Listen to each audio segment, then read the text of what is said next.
Welcome back, or welcome here if you haven't been to either of our earlier panels. My name is David Simon. I'm the director of the Genocide Studies program here at Yale, and along with David Pettigrew, from whom you'll hear in a minute or two, we are co-hosting this international virtual symposium, Bosnia 25 years after the Dayton Accords.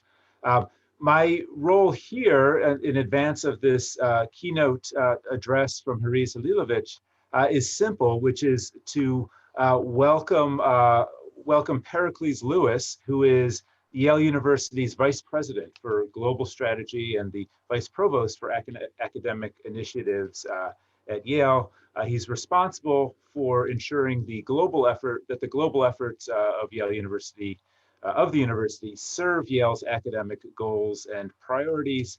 And I'm really delighted that he's able to lend a few words about how, I don't know, a conference like this fits into those, is consistent with those goals and priorities, which I believe and certainly hope that it is. Pericles, thanks for joining us today. Thank you very much, David. I'm really honored to be able to just say a few words to the participants in this virtual international symposium on Bosnia 25 years after the Dayton Accords. I want to thank the co-sponsors, the Genocide Studies program here at Yale, the Office of the Provost at the Southern Connecticut State University, and the Judaic Studies program at Southern Connecticut State, and also welcome the various participants, including, I understand, 3 panelists from the International University of Sarajevo. Global engagement is core to Yale's mission in the world. And our global strategy focuses on being a university that trains global citizens and leaders, that makes an impact on research on important matters worldwide, and that has effective networks across the world. In particular, we hope to have an impact beyond just the strictly academic by bringing together practitioners and scholars to improve international relations and further the quest for peace. And I think that this conference is a good example of that. David and I, everybody's got their books with them, I see. I managed to get into my faculty office here at the Macmillan Center for International and Area Studies. David is actually across the hall. And this is the focal point for the university's teaching and research on all aspects of international affairs and societies and cultures around the world, draws on the strengths of the Faculty of Arts and Sciences, but also of the professional schools here at Yale. And the Macmillan Center seeks to make understanding the world outside the borders of the United States and the role of the United States in the world an integral part of liberal education for our students and professional training for our more advanced students. In particular, one of the programs of the Macmillan Center is the Genocide Studies program, which was founded in 1998, so not quite 25 years ago, but 22 years ago, to expand the work begun first in the Cambodian genocide program. The Genocide Studies program at the Macmillan Center conducts research, seminars, conferences on comparative, interdisciplinary, and policy issues relating to the phenomenon of genocide, and has also provided training to researchers from afflicted regions. And David Simon serves as chair of this, director of this program, as well as director of graduate studies in African studies and director of undergraduate studies in political science at Yale. And he's been a great leader for the Genocide Studies program and brought very interesting conversations of this type to our campus. So, you know, you all, of course, know much more than I about the Dayton Accords, but I understand that this is an important moment for looking back and thinking about what's happened over the past 25 years to assess whether sustainable peace or political normality has come to Bosnia as a result of the Accords and the subsequent political developments. So I look forward to hearing from Haris Halilovic, and I'd also like to thank the co-organizer, David Pettigrew, who's professor of philosophy at Southern Connecticut State University, and turn it over to him to introduce our keynote speaker. Thank you all very much for your participation in all the different time zones in which you're coming to us from. Thank you. Let's see. Thank you to Dr. Lewis for your support of the symposium and for getting us started this afternoon. And welcome back to our participants. I was going to say just before I introduce Dr. Halilovic that just remind you that we have a program, a panel in the morning, a group joining us from International University of Sarajevo that Dr. Lewis mentioned, with the 3 colleagues. And then at noon, we have a keynote address with the High Representative to Bosnia, Valentin Inzko, and then the concluding panel in the afternoon on memorialization. So now it's my pleasure this afternoon here in New Haven. I realize it's 7:30 a.m. in Melbourne, so I apologize for the time difference. Thank you for joining us. It's my pleasure to introduce our first keynote speaker, who is our last speaker of the day, Dr. Haris Halilovic. Dr. Halilovic is a professor of anthropology and principal research fellow at the Social and Global Studies Center at RMIT University in Melbourne. His research has focused on place-based identity politics, politically motivated violence, forced migration, memory studies, and human rights. His many publications include the book Places of Pain, Forced Displacement, Popular Memory, and Translocal Identities in Bosnian war-torn communities. Dr. Halilovic is, in fact, a survivor of the genocidal atrocities in Bosnia, and he has had the commitment to lead experiential study programs in Bosnia for the past 2 decades, educating and inspiring generations of researchers from around the world. He has provided moral and intellectual leadership for genocide studies, including his coining of the term triumphalism, which is an 11th stage of genocide, referring to Gregory Stanton's paradigm of 10 stages of genocide. The 11th stage, as part of which the perpetrators astonishingly celebrate their atrocities, no longer deny them, but celebrate them. And I'm not alone when I say it's an honor to call Haris Halilovic a colleague and friend.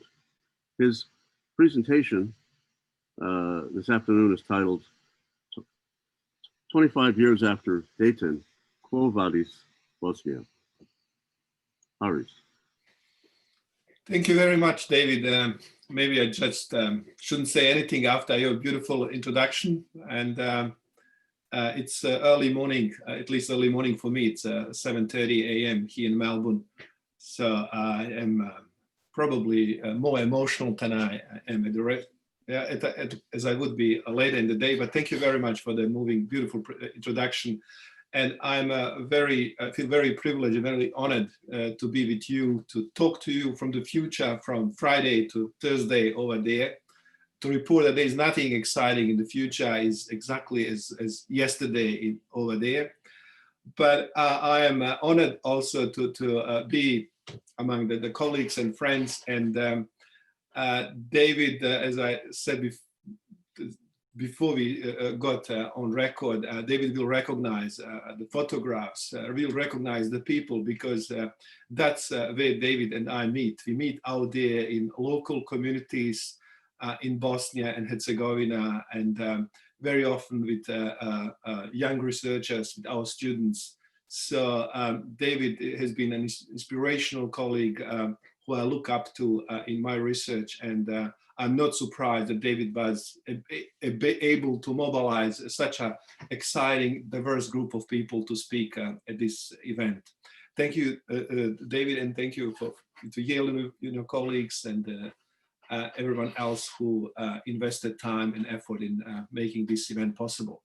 Now I will need just to start with sharing my presentation and hope that it is visible on the screens. Is it?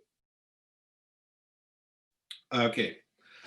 The title of my presentation coincides, but it was not really thought to coincide with the title of a movie which was recently released by the Bosnian award-winning director Jasmila Žbanić, the first feature movie about Srebrenica genocide. Quo Vadis Aida is the title of the movie, which in the end became that title. Originally was not having that title, and there were a lot of stories and dynamics around actually making this film possible. So Quo Vadis Aida could be very much Quo Vadis Bosnia, or the story of Aida and many Aidas and many survivors of the war and genocide in Bosnia could do deserve that question, and the question mark remains: what's happening and what's going to happen with Bosnia 25 years after Dayton? It's a quarter of a century. It's literally half of my lifetime. I'm now 50. I was 25 in 95 when the war ended, and I, like my fellow Bosnians who present and who might be participating and watching this conference, we know that Dayton, or the last 25 years, have been every day. It's been kind of living what Bosnia went through, and it has impacted on our lives, regardless of the fact where we are, here in Melbourne or back in our local community somewhere in eastern or western Bosnia. As David referred in his introduction about my work as an anthropologist concerns working with refugees, returnees, looking at the effects of forced displacement, and how survivors have been able to reclaim, or how they have attempted to reconstruct their lives. And the aspect of the Dayton peace agreement to which my representation relates to is the Annex 7. It's an integral, and to me, the most important part of the Dayton peace agreement. It relates to the return of refugees. It literally to restoring the life of the displaced and devastated communities, especially those in Eastern Bosnia and Western Bosnia, the parts that became Republika Srpska, which was legitimized in Dayton in 1995. That annex deals with various aspects of and mechanisms that were supposed to be implemented on the ground and to bring or to enable people to return, the survivors to return. I read it primarily as an attempt to restore dignities of people who have lost their families, their material belongings, their homes, literally, that were burned. And this annex was to enable them, at least in some ways, to reconstruct that life. Over 2 million of displaced people were very much keen to embrace that process. Sadly, 25 years after the Dayton Peace Agreement was signed and the implementation process started, we can see that this annex, this part of Dayton Peace Agreement, was never fully implemented on the ground. Actually, it was obstructed, it was diverted in different directions, and instead of restoring dignity of the survivors, enabling them to return and reconstruct their communities, it in reality, the survivors have become charity cases. Structural and symbolic violence has replaced physical violence. Even physical violence was not something that did or does not exist in the parts where refugees and displaced persons were to return. As an anthropologist doing fieldwork in these communities, I have been particularly interested in the meanings the survivors give to their experiences, but also in these new realities, the new realities that have involved also new language, as I will talk about. And here are just the Annex 7, very simple, very precise document, 8 pages long, with 18 articles. So if this was followed and implemented, we would have definitely a different situation 25 years after the peace agreement was signed. What we have instead, 25 years later, in local communities in Republika Srpska, ruins that are hardly recognizable anymore, whole areas, tens and tens of kilometers with hardly any life in once densely populated areas along the River Drina, for example, in eastern Bosnia, along the River Sava in the north, and in parts of western Bosnia. So we have these beautiful homes, very modern homes.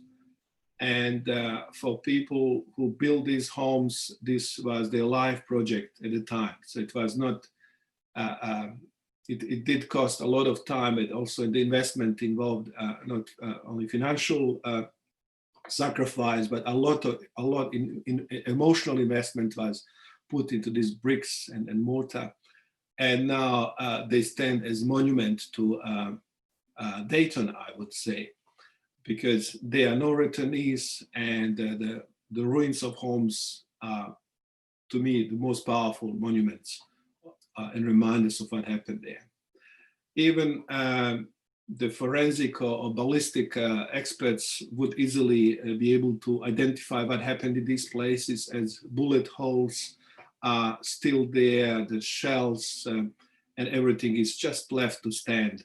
So this is Bosnia 25 years after Dayton. It's not 95, it's not 93.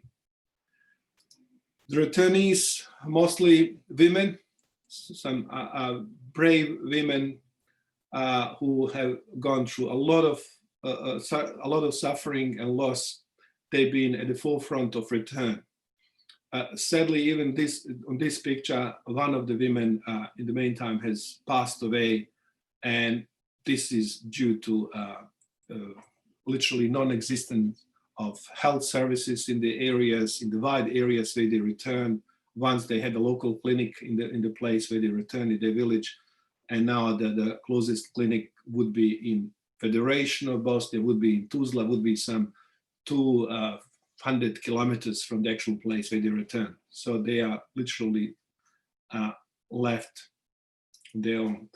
The surreal scenery in Bosnia would involve pictures like this, and my colleague David Pettigrew will know this place in eastern Bosnia. So the ruins and the past is literally present there, visually and in every other sensory way. Among the ruined houses that were never restored, the returnees have attempted to re-inhabit places, to create their front yards and backyards literally amidst the ruins. And that particular ruin is now used as a stable for a cow, while the small house was rebuilt just behind it. Now I would love to talk about new language, new categories, rituals, new ontologies in post-Dayton Bosnia. Talking about culture of what I hope I would be able to call peace. That culture of peace and the new language does not necessarily refer to some progressive ideas, new concepts, and realities that are encouraging and optimistic. The new language after 95 in Bosnia involved terms such as povratnici, returnees, completely new word, and also in a way dehumanizing, as people who are returnees are somehow seen as coming from somewhere and not actually coming home. Raseljeno lice or IDPs is another term, still very much part of the vocabulary and one of the legal categories in the country. Nestali, the disappeared, the missing, very prevalent in the returnee communities and in post-Dayton Bosnia. A lot of families that I've been working with once a famous study of families in former Yugoslavia involved Vera Ehrlich's a book monograph on family in transition. It was the research for that book was done between the First and Second World War, and she described how family was changing. That family was completely changed through the war in Bosnia, and families have gone and do continue going through transitions. Sometimes the fragments of individuals belonging to a family are hardly even constituting what is traditionally meant to be a family, like a woman who lost both her children and her husband. Is it still a wife? Is it still a mother, for example? What's the category, even legal category for that kind of person who is a single survivor? And there are cases like that. So Šehidska porodica in the Bosniak, among the Bosniak people is quite common term, and translating it into English as martyr's family doesn't do the justice. It's really the survivors who lost very often multiple family members, and that has come to dominate their identity, their category. So the family is Šehidska porodica, it's a family that lost family members. It also very often referred to the, it has direct implications to how they live, the source of support that they get, and in many cases it literally refers to a charity a case, to use those terms.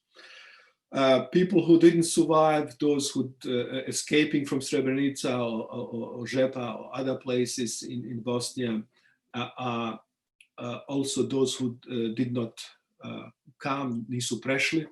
Another term, another concept that has a whole kind of epic survival story behind it.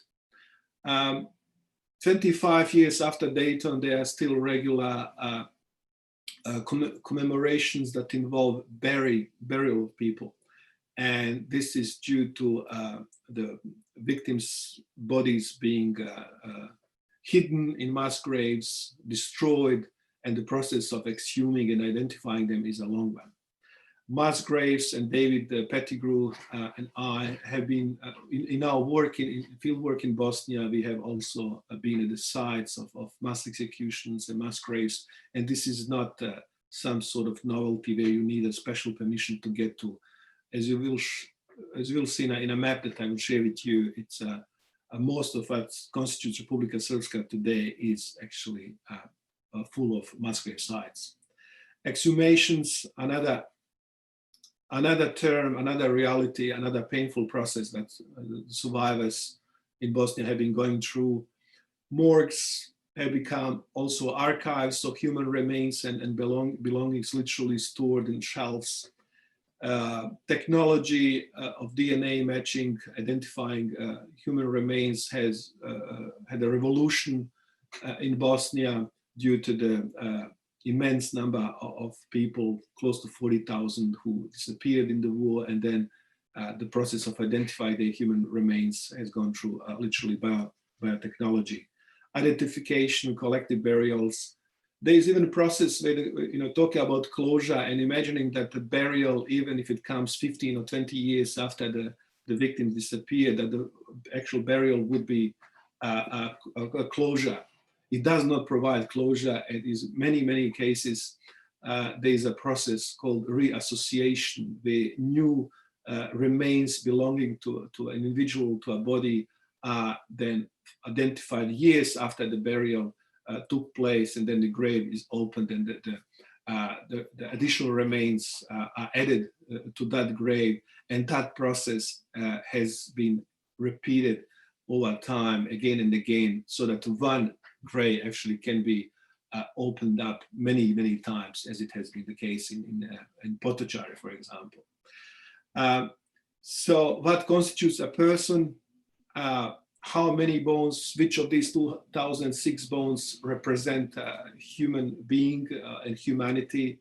The survivors have left very often with the choice to recognize a bone, a few bones, a part of bones as a person.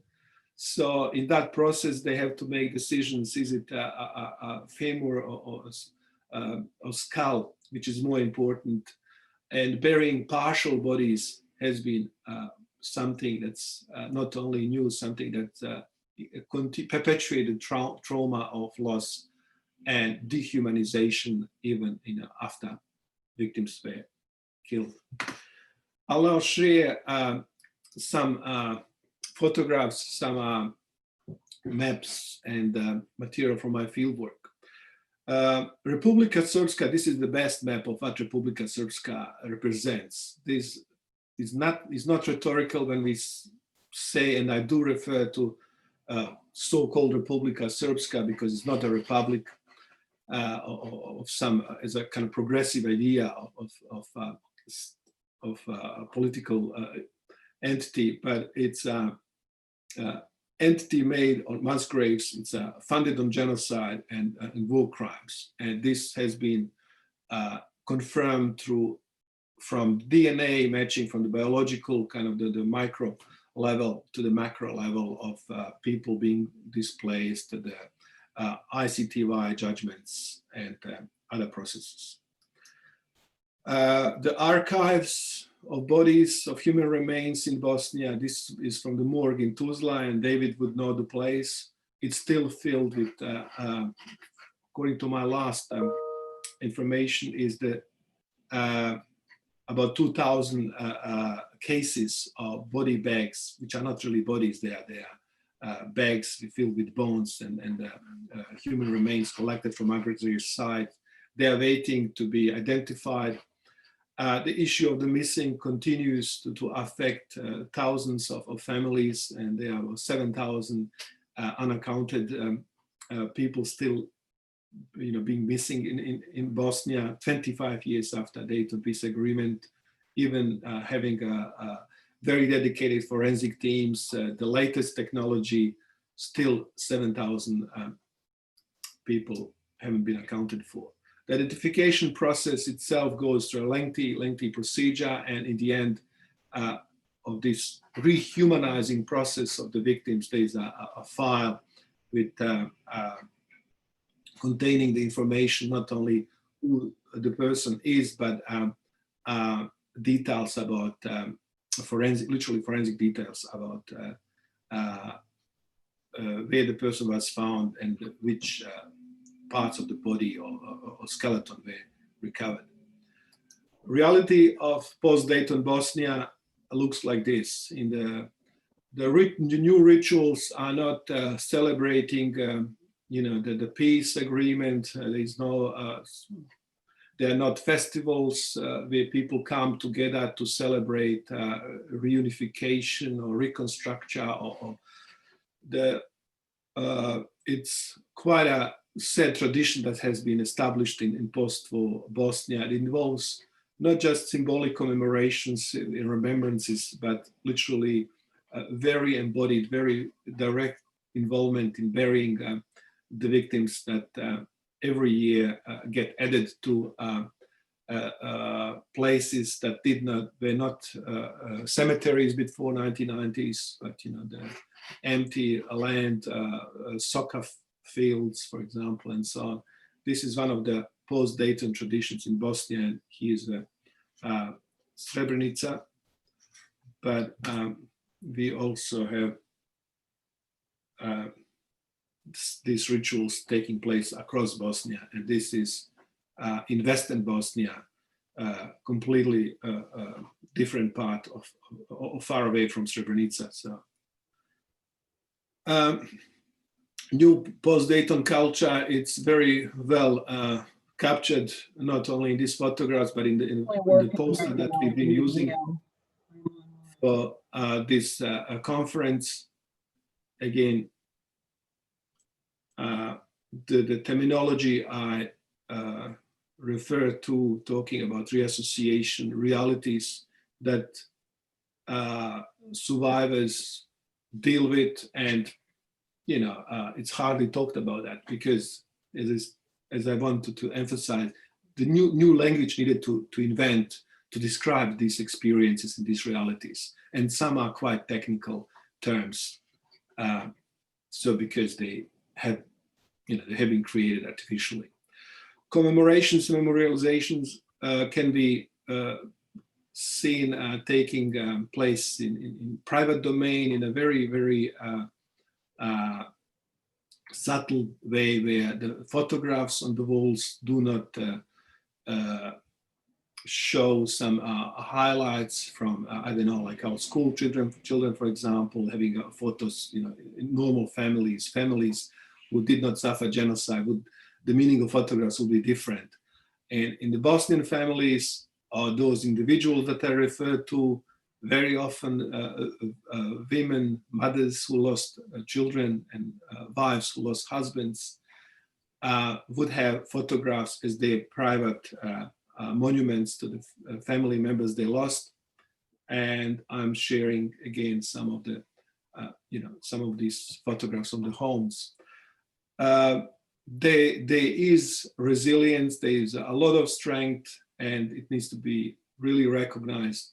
Especially, again, I emphasize the women survivors who have become from, their mundane roles or their happy roles as mothers, members of their local communities, wives, workers, factory workers. They have become advocates. They have, gone through places such as The Hague in Netherlands to provide testimonies, to provide support to each other, but also on the ground, there have been those who have returned to these devastated communities, rebuild their homes, and rebuild the monuments. He's one, Anissa, a survivor from Western Bosnia, who, after losing her family, the whole village, 86 men and boys killed in a summary execution in '92, only the women survived. So she has returned, rebuilt her home,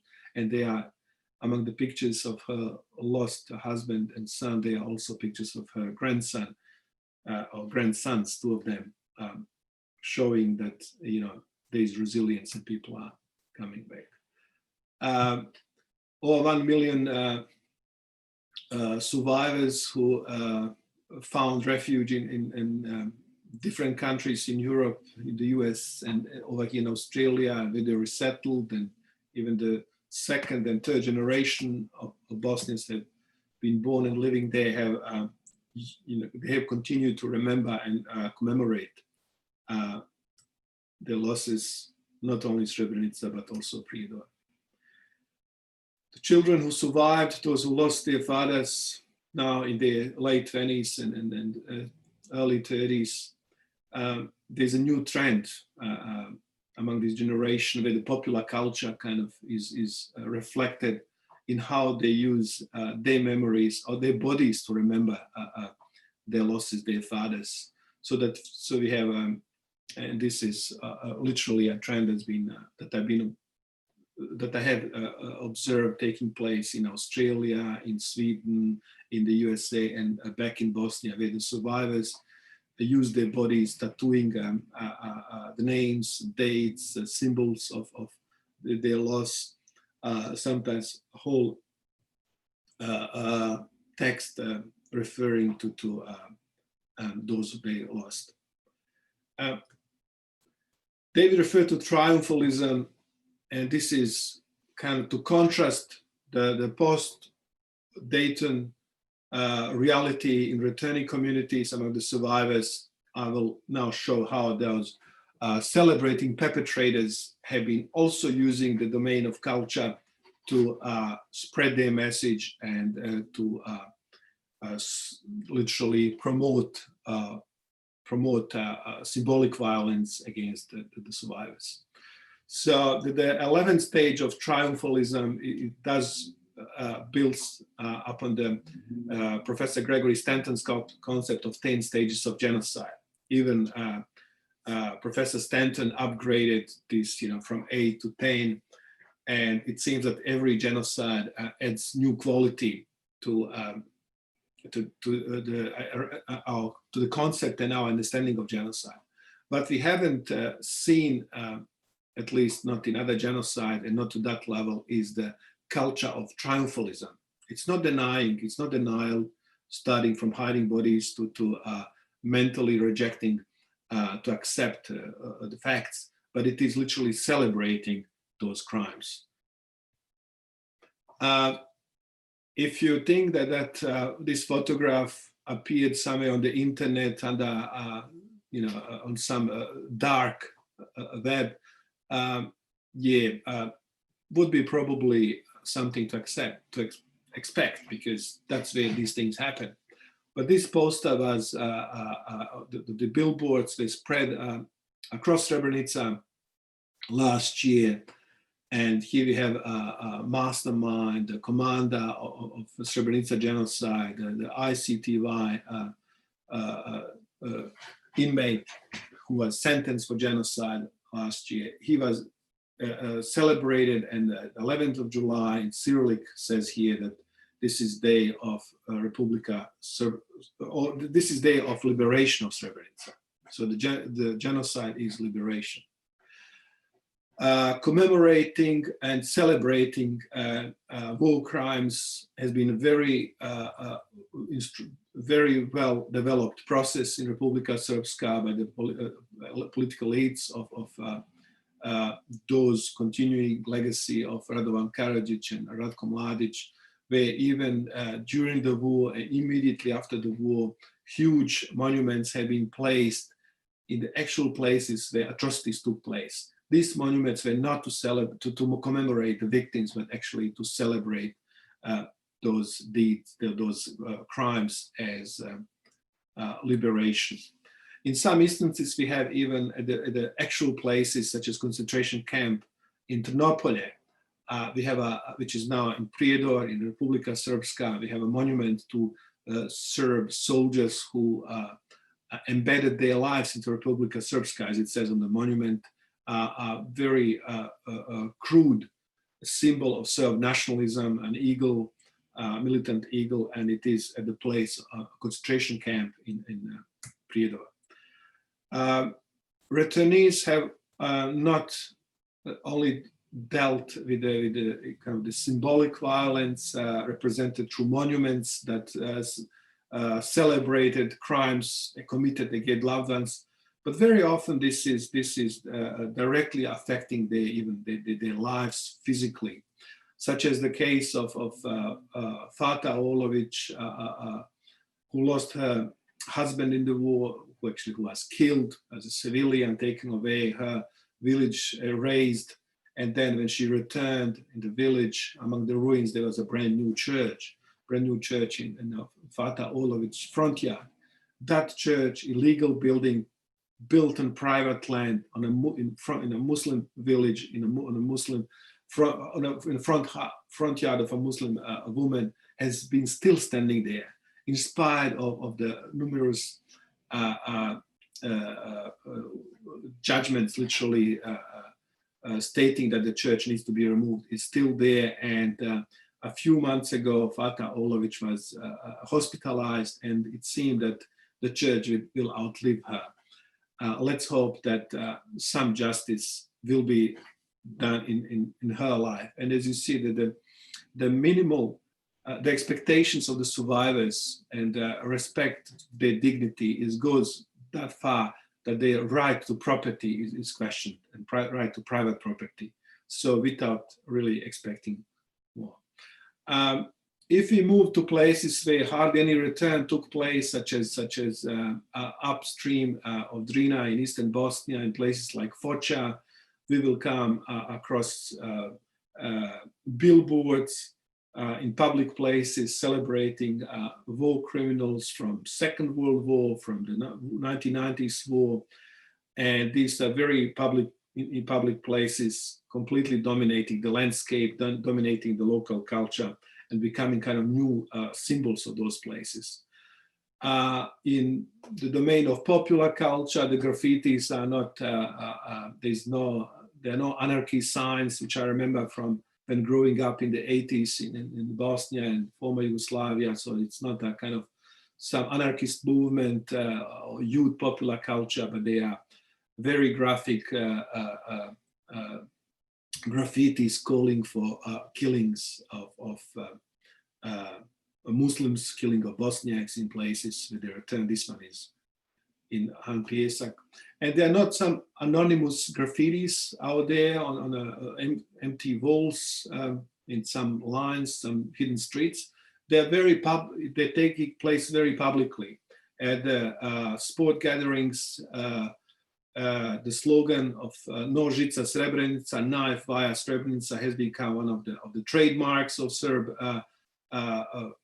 fans supporting their clubs, and the place where the nationalism has been performed, or the triumphalism rather.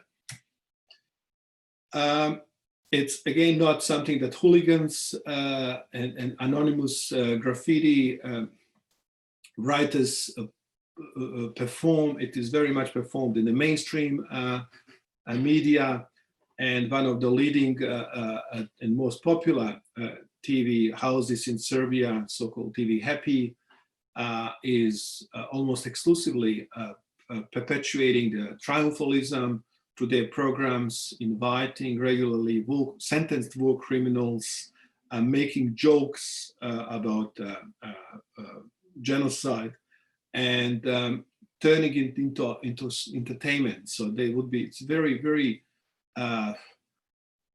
very unbelievable situation where you have live audience laughing about jokes that are not jokes, that mock genocide victims, that mock Srebrenica burials on the 11th of July. And this has been something that's not only been not sanctioned, but it's become kind of known in Serbia. Technology, digital technology, social media used to spread all sort of ideas, are also used for this type of ideas, where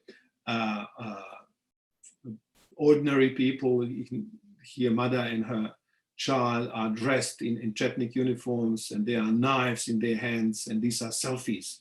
So it's something that's widely acceptable, widely celebrated, and people are not hesitant or not ashamed to put their faces behind. It's not something that's done anonymously. In popular culture, also the celebration, family celebrations such as weddings and birthday parties almost regularly feature, and this is talking about Serb nationalism and triumphalism. So these festivities regularly feature singing songs, dancing while singing songs, celebrating, glorifying genocide in Srebrenica in a kind of through songs that appeal to be entertaining to the masses. At least they are embraced. So this one says Srebrenica, we pray for Srebrenica to be repeated 3 times, even announcing similar scenarios for other Muslim places now in Serbia, in Sanjak, where Sjenica and Srebrenica rhymes, where Pazar and Vukovar rhymes, so that Sjenica in Sanjak will become New Srebrenica, Novi Pazar will become New Vukovar, referring to the place in Croatia where atrocities took place in 1991.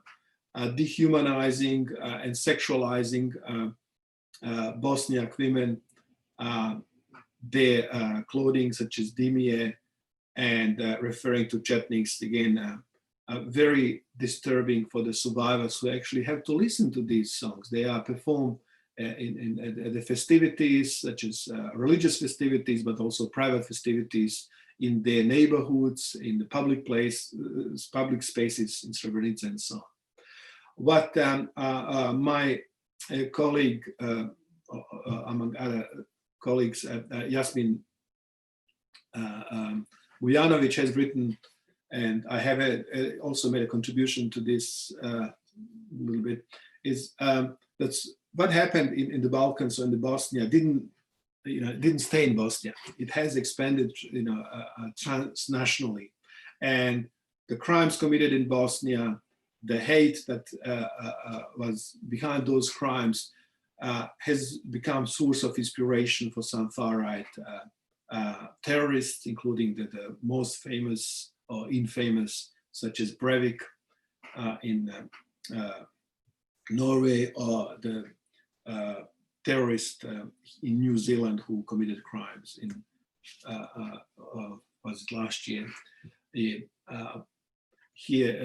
Well, they both use the symbols, use this insignia, use even the songs that are big trademark or be developed by Serb nationalists in Bosnia. Internationalization of genocide triumphalism has happened through formal awards being given to Radovan Karadzic, celebrated by far-right media, and glorified in mainstream publics. The final few slides refer to the latest and those involved in researching, writing, and teaching about Bosnia and genocide in Bosnia will be very familiar with these photographs. And it refers to Peter Handke, Austrian writer, also a close friend, or at least former friend of our keynote speaker, High Representative Inzko. So Handke, a writer, has become one of the most famous apologists and deniers, apologists of Serb crimes and deniers of genocide, and also actually in a way not only deniers but those who glorify.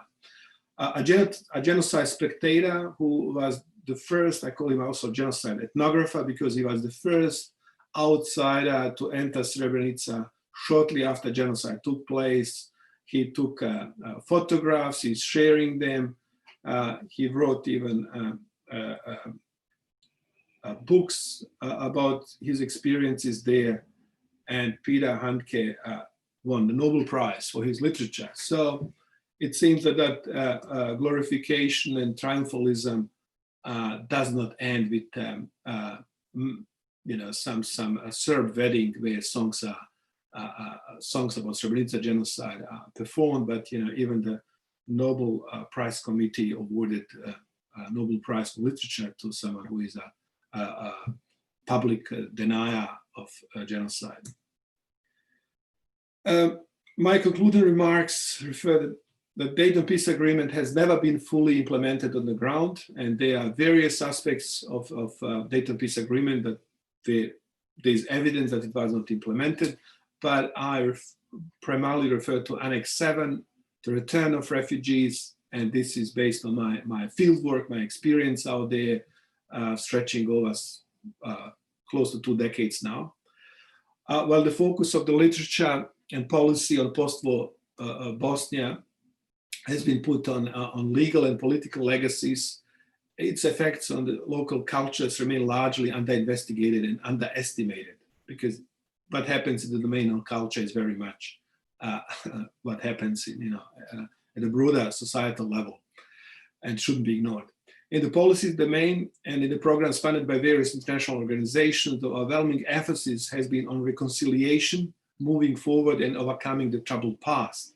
However, for many people, especially for the genocide survivors, what is depicted as troubled and unresolved past is in fact an unresolved present, still affecting them on a daily basis individually and collectively.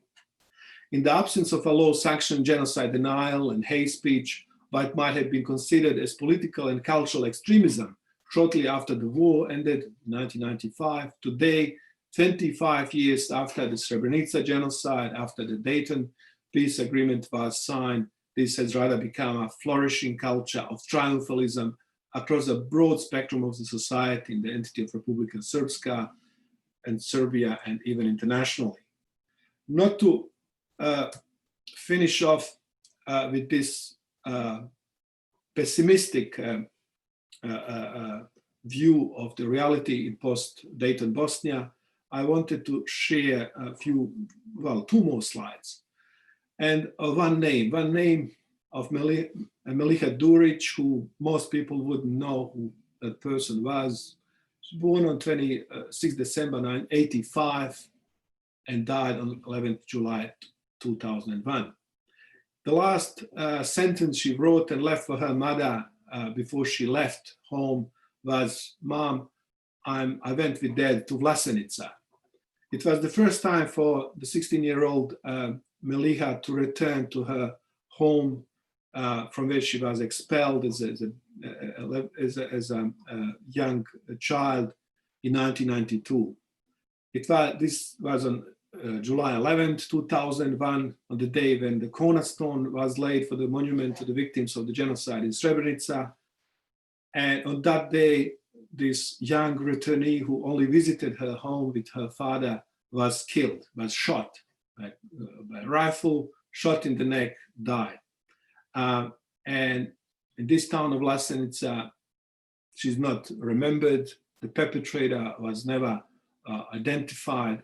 And this is not an isolated case. I'm sharing only one story of where physical violence against returnees were perpetrated, and there are sadly dozens and dozens of victims who were killed while returning, either returning to Banja Luka, to Ferhadia Mosque, where they were killed, returning to other places, and the Annex 7 didn't protect them. What's more, Annex 7 didn't actually follow what happened and didn't punish the perpetrators. What I would suggest to our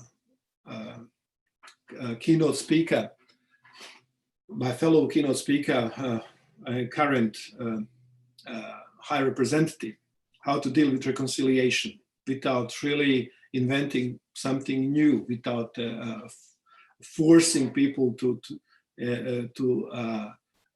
change through something that was not established through facts. So in the town of Vlasenica, where Meliha was killed, I would suggest that the sentence for criminals should be used to service of reconciliation.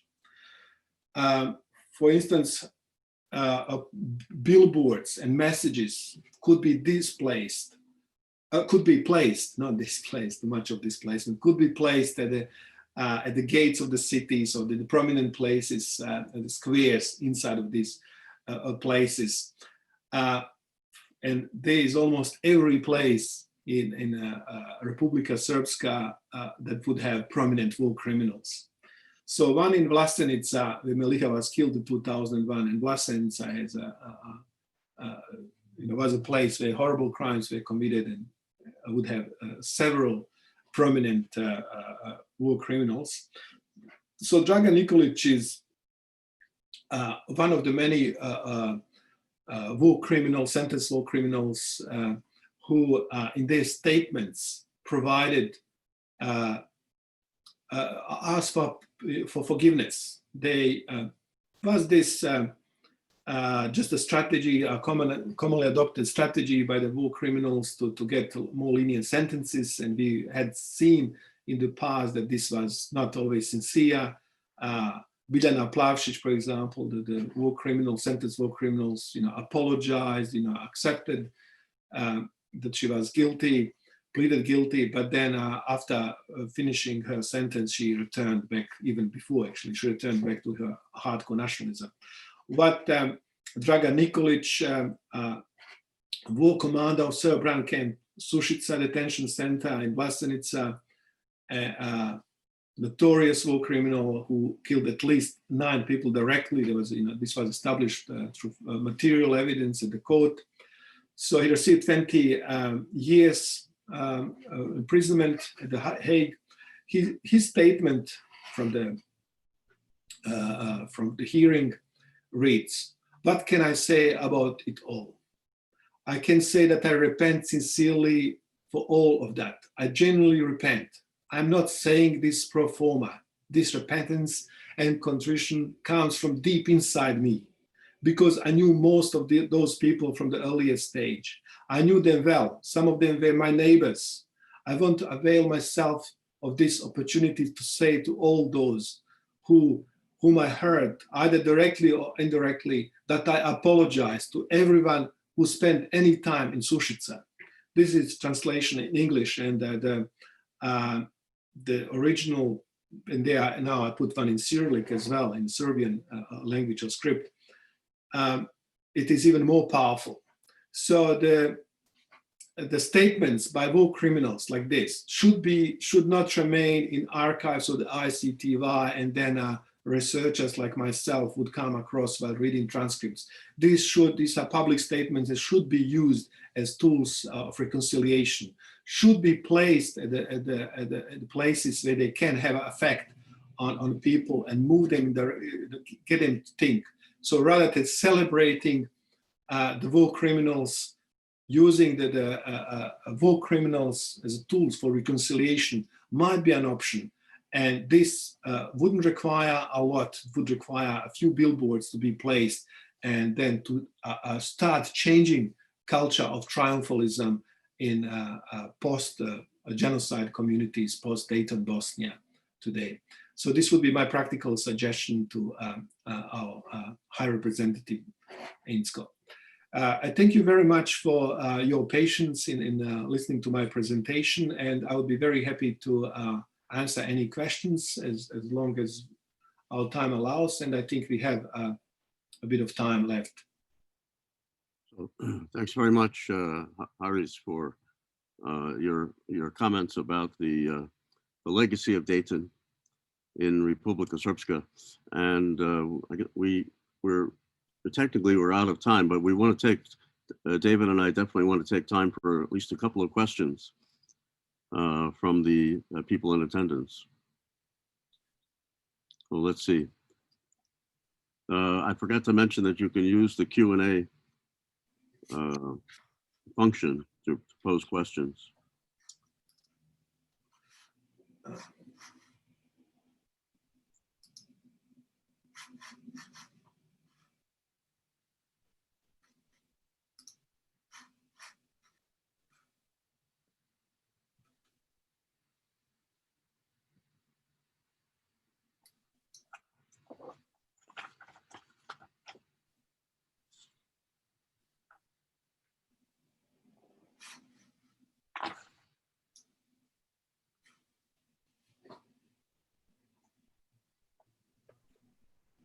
Can I ask a question? Yes. Great.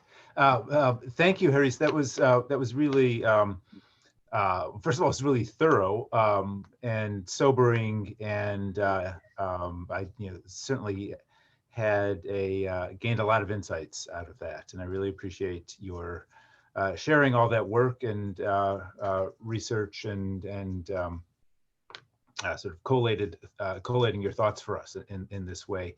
I did wonder, I wanted to ask you about if there is a sort of online virtual social media side to all of this that jumps out at you. Are there particular forums of sort of digital, I think of digital denial, but digital triumphalism that you find more or less alarming? Oh, definitely. And this is, again, not some kind of secret website, it's some dark web. It is very much performed on a daily basis, and through mainstream media. So the space where comments can be left after reading an article, for example, and this is across the region. That space is really used to spread hate speech, to offend, and social media might be even safer, because on the Twitter, for example, I almost daily end up reporting abuse of terms and conditions where Twitter has been used to promote hate and to triumphalism and so on. They are. But those involved in triumphalism do not need really an alternative fora. They are mainstream media. They are, there's entertainment industry in Serbia, like Happy TV, and their trademark is to bring Šešelj, sentenced war criminal, to entertain masses by ridiculing, by mocking survivors, by mocking rituals referring to burying victims, mass graves, and so on. Some of these tasteless comments refer to jokes that everyone who died in Bosnia after 1995 has been buried in Srebrenica, when one of the mothers passed away, Hatija, for example. Again, people in mainstream politics in Serbia, like one of these Šešelj's fellow politicians, she made comments on, are her sons or her husband going to bury her, knowing that all her family perished. So it goes really deep, offending the victims at very personal individual level, but then dehumanizing them as a collective. Thank you. We have a question from William Tomjanovich about whether incidents of violence against returnees have been increasing or decreasing in recent years. The physical violence has decreased, but still it can happen. For example, the survivors would leave their places at the times when some celebrations such as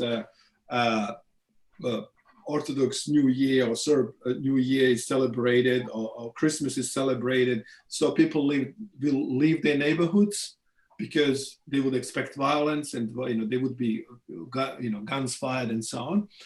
But symbolic and structural violence has been really prevalent and has increased, so that no schools have been built in areas where majority of returnees are Bosniaks. The school system was completely turned into instruments of oppression of children. So there is no, for example, right to name the language as Bosnian in Republika Srpska anywhere. Children are asked to participate. Bosniak children to survive, those whose parents survived genocide are now asked to participate in celebrating Republika Srpska's traditions, flag and so on.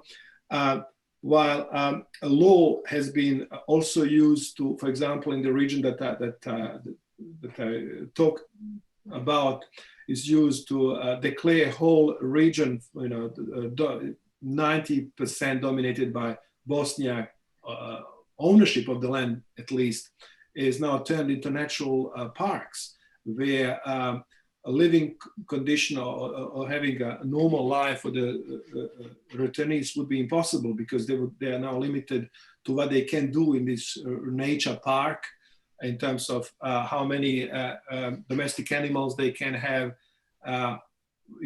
permission to build and so on. So the law is used now, and legal means to inflict structural violence against returnees and make their life impossible. And of course, nature is taking its toll. More and more survivors, those elderly, are dying, and the even reconstructed homes are now empty in many of these places. It's a very sad scenario, but that's how it is. So there were a couple of comments, thanking you for your work, and also supporting your idea of the billboards that you were suggesting. I was going to respond to the question of incidents of violence. So you sort of responded as that there's symbolic violence. A little over a year ago, there were convoys at night driving through Srebrenica and Visegrad playing nationalist music, and they were led by veterans of the genocide. And I also thought that your comment about it's sort of an imposition of a culture of mourning through language and through practice. That people are trying to mourn, remember what happened, but also in the face of denial. But my one other question was that it seems like there is a kind of slow motion or delayed genocide, in the sense that the people who are returning are elderly, and that then they're, as you pointed out on one of your slides, then they are passing away. Those who actually are brave and do go back then are passing away and reducing the number of returnees, and then thereby accomplishing the goal of ethnic homogeneity.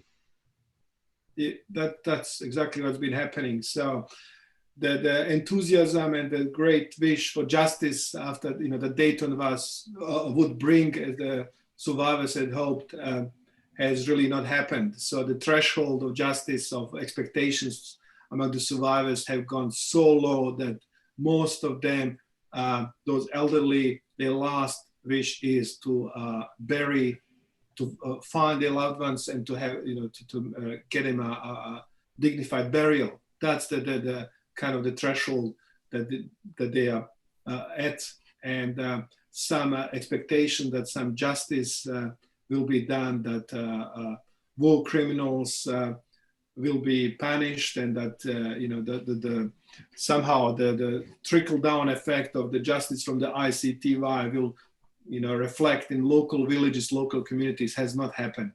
And this could have happened, this should have happened. That's one of the disappointments. So my very simple suggestion that, to use the words of the perpetrators who have expressed remorse, to make these statements available, visible in public places, might be a way to get at least some young people who don't know much about what happened, or only have access to one version of the story, that they reflect and say, well, that guy actually, he said he's sorry, he killed people, but it was not trying to kill people. This hasn't happened because these people in Visegrad and Srebrenica and Bratunac and Vlasenica are celebrated as heroes. And they don't, even after they finish their sentences, they return to the environment where they have to live up to these expectations. I'm not now giving them an alibi, they still have an option to say, look, this was wrong. But then for them to claim they stated as heroes, and this means also benefits and entering politics and businesses, for them they need to live up to their old deeds and to be celebrated as heroes, rather than kind of to distance themselves and go disappear somewhere, as anonymous citizens of the country. So I think that we want to thank you for joining us this afternoon all the way from Australia. And we've gone a little bit over time. We had a couple of interesting comments from Asmir Savic about the problematic nature of genocide denial in Republika Srpska, and also the fact that children are denied the opportunity to learn the Bosniak language in schools in Republika Srpska. So these are part of the ongoing culture of denial and intimidation. And you've done an exceptional job of spelling out the nature of the glorification of war criminals, denial, and triumphalism. I want to thank you for all your research in this regard. Thank you all. Thank you for organizing this very special event under very special circumstances. The pandemic, which has been now going for much of the year, has not stopped good people doing good work, good people bringing other good people together. And I thank my colleagues from New Haven, from Yale University and Southern State Connecticut University, David Pettigrew, David Simon, and their colleagues for making this possible. Of course, this has limitations, including the one that I spoke more than I expected to speak, because at normal conferences, there would be someone showing me 5 minutes. I don't see my participants, I don't read their body language. All these different versions of English that we speak, Bosnians in Australia speak some Bos English, which is different from those that Bosnians in other English-speaking countries are probably used to. So I apologize for these adopted accents, which might be even more difficult to understand when they're transmitted electronically. But I'm very honored to be part of this event. And even though the stories, the insights I shared with you might look pessimistic, they are real. And I do believe in Bosnia, and I do believe in a return and reconstruction of Bosnia, but more needs to be done by people who are in power and people who are actually implementing Dayton Peace Agreement still. Thank you very much, and I'm looking forward to following as much as time allows the rest of presentations. Of course, watching on the video as well. Thank you very much. Thank you. David, one of us should just say a word about tomorrow, I think, and I'm happy to do that. We've got our third panel for this conference is tomorrow. Second, it's the panel with the representatives, 3 panelists from the International University of Sarajevo on the general theme of transitional justice again. That will be at 10 o'clock a.m. Eastern US time. It will use, as all events tomorrow, we'll also use this same Zoom address. So if you've received your email inviting you here, you can use that, save that email and come back here again. That will be followed a half hour after its conclusion by the second keynote, which was alluded to a couple times today by the High Representative for Bosnia and Herzegovina, Valentin Inzko, from noon to 1.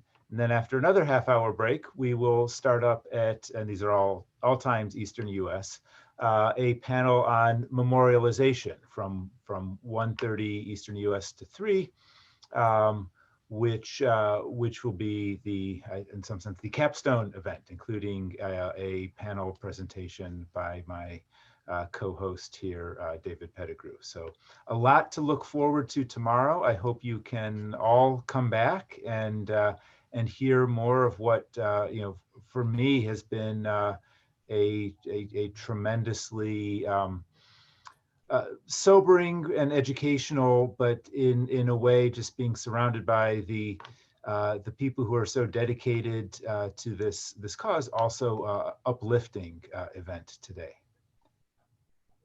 So thank you, and David, if any other last words for today. No, thanks very much for those closing remarks. I'll see you tomorrow. Great, see you tomorrow.